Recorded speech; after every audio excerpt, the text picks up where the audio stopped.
First of all, on the choice of a profession or occupation. How much time are you giving to that? How much thought and time have you given to the question of getting yourself adjusted in an occupation or a business or a profession that can be a labor of love? How much time are you devoting to doing that? Now, you can grade yourself on all of these. The grading can run all the way from 0 up to 100. Of course, you're not giving 100% of your time on this first item. But if you haven't already found the profession or the occupation that can constitute a labor of love, then you should put in a lot of time searching until you do find that. Then the habits of thought. How much do you put in on the can-do sort of thinking, and how much do you put in on the no-can-do? In other words, how much time do you put in on what you desire and on what you don't desire? Have you ever stopped to take inventory to see just about how much goes in on the things that you don't desire in life? Fear, and ill health, frustration, disappointment, discouragement. I'll bet you'd be surprised if you had a stopwatch that you could record the time that you put in every day on worrying about things that might happen to you but never do. You'd be surprised at how much of your time goes. A little here and a little there and a little the other place, and the first thing you know, the predominating part of your portion of your time is going to thinking about things you don't want. Unless you have a system, a budgeting system, whereby you keep your mind definitely fixed on the things you do want. I have 3 hours a day set aside for meditation. Silent prayer and meditation. 3 hours. It doesn't make any difference what hour. Usually when I go home from these lectures, no matter what hour I get home, I'll put in 3 hours of meditation, expressing gratitude for the marvelous opportunity that I've had to be of ministry to other people. And if I don't get it in at night, I get it in sometime during the day. Just expressing gratitude. Do you know the finest prayer on the face of this world is not to pray for something? Pray for what you already have. O divine providence, I ask not for more riches, but more wisdom with which to make better use of the riches I already have. What a wonderful thing that is. Oh, you have so many riches, all of you. You have health, you live in a wonderful country, you have wonderful neighbors. If I couldn't stand here and tell you that I have everything in this world that I want, there'd be something wrong with me and this philosophy, wouldn't there? I'd have no right to teach it to you whatsoever if I couldn't say that myself about it.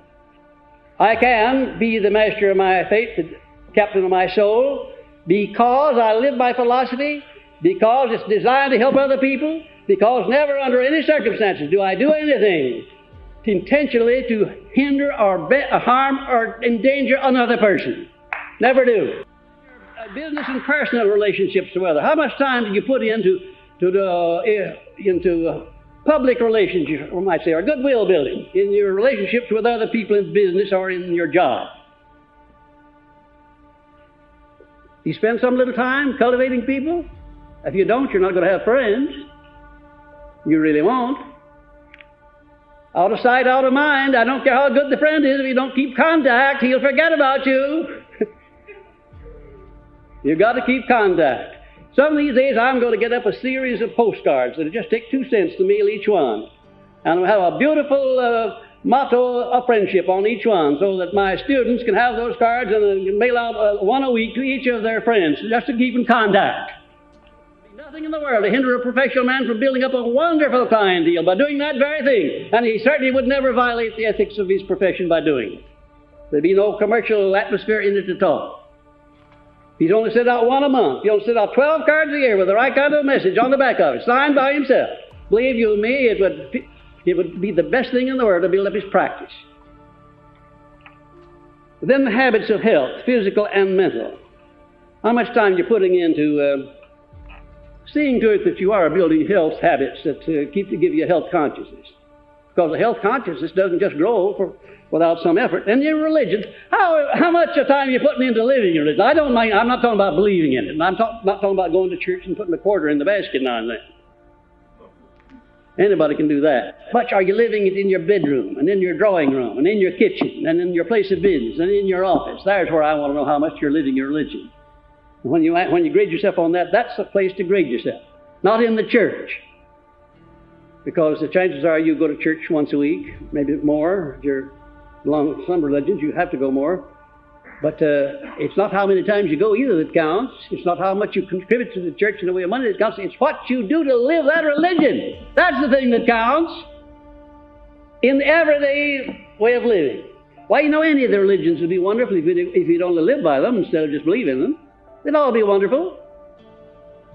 I don't know of a religion on the face of this earth that wouldn't be wonderful if people lived by it.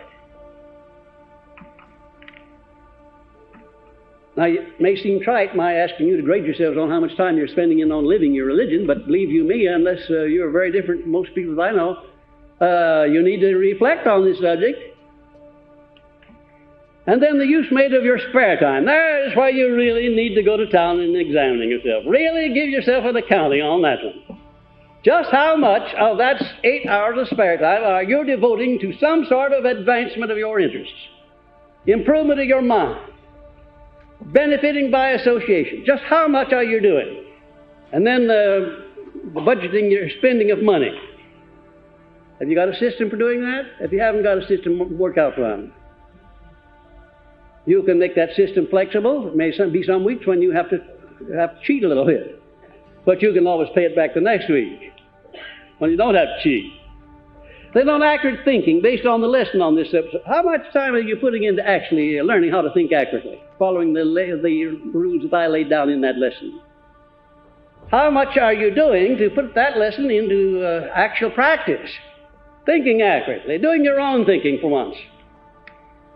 Then the use made of the power of thought, whether controlled or uncontrolled. Are you controlling your thoughts, or are your thoughts uncontrolled?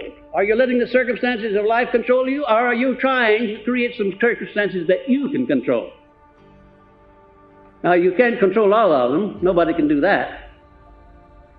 But you certainly can create some circumstances that you can control.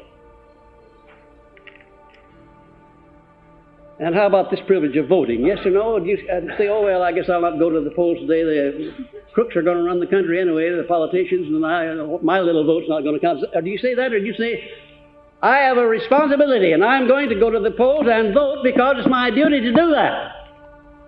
Put a little time in on that, do you? There are a lot of people that don't, you know, and that's why there's so many crooked politicians and others in public office that shouldn't be there. There's too many of the decent people that don't vote. Then family relationships, are they harmonious? Do you have a mastermind relationship, or are you just letting that one slide by? How much time are you giving to improving your family relationship? You have to do something about it, you know. Somebody has to give in. If the wife won't give in and start, why don't you give in, gentlemen? And vice versa. If the husband doesn't give in, start a little masterminding, why don't you give in? Why don't you make it interesting for him? You made it interesting for him before you married him. I'm sure you did, or he wouldn't have married you. Why don't you try it all over again and renegotiate your marriage relationship so that you have a wonderful relationship there? Believe you me, it'll pay off. It'll pay off in peace of mind. It'll pay off in dollars and cents. It'll pay off in friendships. It'll pay off in every way that you want to judge it. Then you and your job or your business or your profession, are you going the extra mile, and do you like your work?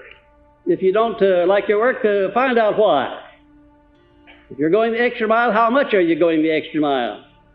In what ways are you doing it? And are you doing it in the right sort of mental attitude? And believe you me, I don't care who you are nor what you're doing. If you make it your business to go the extra mile in connection with every person where you can possibly do it, the time will come and you will have so many wonderful friends that whatever it is you want to carry out through them, they'll be there at your beck and call.